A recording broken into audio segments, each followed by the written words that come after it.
হীরেন মুখার্জি থেকে ইন্দ্রজিৎ গুপ্ত থেকে গুরুদাস দাশগুপ্ত থেকে বন্দোখানে সোমনাথ চট্টোপাধ্যায়, সেই রকম বাম সাংসদই বা কোথায় এখন? প্রশ্নটা হচ্ছে বাম সাংসদদের পাঠানোর প্রয়োজনীয়তা এখানেই, এবং যে জায়গাটায় আপনি বললেন যে সেটাই হচ্ছে লড়াই, বাম সাংসদরা লড়াই করেই তারা জেতে। তাহলে আমি কি ধরে সেই লড়াই কেরালার বাম তারা সাংসদ নয়, যদি পার্লামেন্টে বা সংসদে মেধা প্রশ্ন আসে তাহলে বঙ্গজ কমিউনিস্টদের পাঠাতে হবে? কেরালার সাংসদদের মধ্যে থেকে জন ব্রিটিশ অসাধারণ আর্গুমেন্ট করেছেন, অসাধারণ বক্তৃতা করেছেন।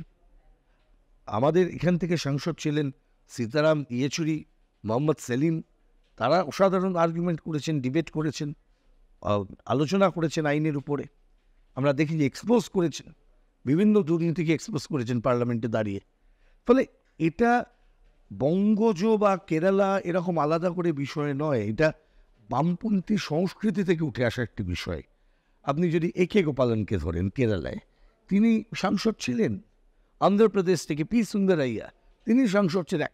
আবার বলছি, সাংসদ মানে তিনি জনপ্রতিনিধি, আইন প্রণেতাদের একজন, যারা সেখানে যাচ্ছেন, তার জীবনচর্যা থেকে শুরু করে তার আলোচনা, আইন তৈরিতে তার অবদান, সবটা মিলিয়ে তার একটা ইভ্যালুয়েশন দরকার। অবশ্যই শুভশ্রী, আমার খুব ভালো লাগলো অনেকদিন বাদে কোনো তরুণ প্রজন্মের সিপিআইএম নেতা বা বাম নেতার মুখে আমি এদের নাম শুনছি।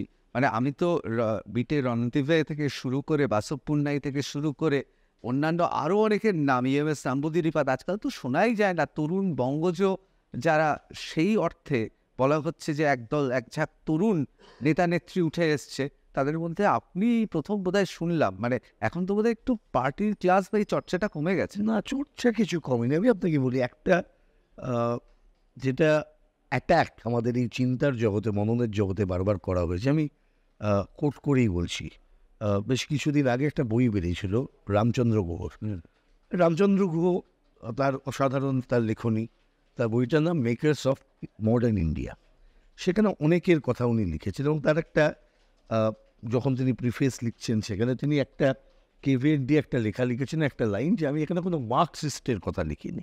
ইএমএস এর তো মানে বিশেষ করে ভারতের স্বাধীনতা সংগ্রাম নিয়ে যে লেখা, মানে লেখাটা যতটা বৃহৎ ততটাই গভীর।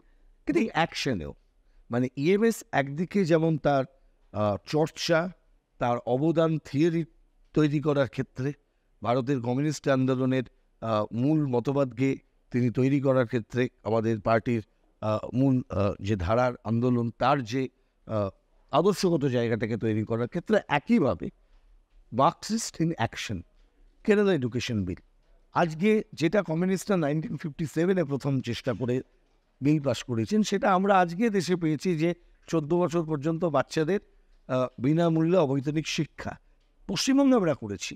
আজকে 2009 সালে সারা দেশে হয়েছে এই right two free and compulsory education for children's act. আমরা 77-এ পশ্চিমবঙ্গে করেছি, প্রথমে 10 ক্লাস পর্যন্ত, পরে 12 ক্লাস পর্যন্ত। ইএমএসের গভর্নমেন্ট সেই সময় যে শিক্ষার ক্ষেত্রে সরকারি নিয়ন্ত্রণ, তার মূল যে প্রথম পদক্ষেপ সেটা নিয়েছিলেন। এবং এই যে ফান্ডামেন্টাল চেঞ্জেস যেটা কমিউনিস্টরা করে থাকেন, এই জায়গাটাতে কমিউনিস্টের যে বাধাগুলোকে পেরিয়ে চলতে হয়, সেটা তারা কিন্তু বুঝিয়েছিলেন এবং তারা করেছিলেন, যেটা আজকে ভুলিয়ে দেওয়ার একটা ধারাবাহিক চেষ্টা চলেছে। জ্যোতি বসু, আপনি জ্যোতি বসুর লেখা পড়ুন, আপনি জ্যোতি বসুর রচনাবলী পাওয়া যায় ন্যাশনাল বুক এজেন্সিতে 5 ভলিউমে। যদি পড়েন, দেখবেন এত সহজে, এবং পলিটিক্যাল বক্তব্যগুলো তিনি এত সহজে তার রাইটিংয়ের মধ্যে দিয়ে তিনি বোঝাবার চেষ্টা করেছেন, যে গণতন্ত্রর মানেটা কি, রাজনীতির মানে কি, role of the communist in this parliamentary system, এটা বোঝাটা বোধহয় খুব জরুরি। এবং সেই ধারাটাকে যদি আমরা না ধরতে পারি, যেটা মানে ডেলিবারেটলি ধরানো হয় না, বিশেষ করে মেইন স্ট্রিমে, সেটা যদি না ধরানো হয়, তার ফলে কিন্তু আজকে দাঁড়িয়ে যে কথাটা আপনি বললেন, যে প্রসঙ্গে এতগুলো কথা এলো, যে আজকে কি এই এই এই চর্চাটা কি ক্রমশ কমে যাচ্ছে? হ্যাঁ, আমরা দেখতে পাচ্ছি যে আমাদের মেইন স্ট্রিমে এই চর্চাগুলো আসলে হচ্ছে না। এখন ল্যান্ড রিফর্মসের কথা কিন্তু আমরা বলি না, যতটা আমরা সন্দেশখালিতে রিভার্স ল্যান্ড রিফর্মসের কথা বলি। এই প্রসঙ্গে আসবো, কিন্তু আমি একবার একটু গোড়ায় চলে যাচ্ছি। সেটা হচ্ছে এবার হাওড়া লোকসভা কেন্দ্রে।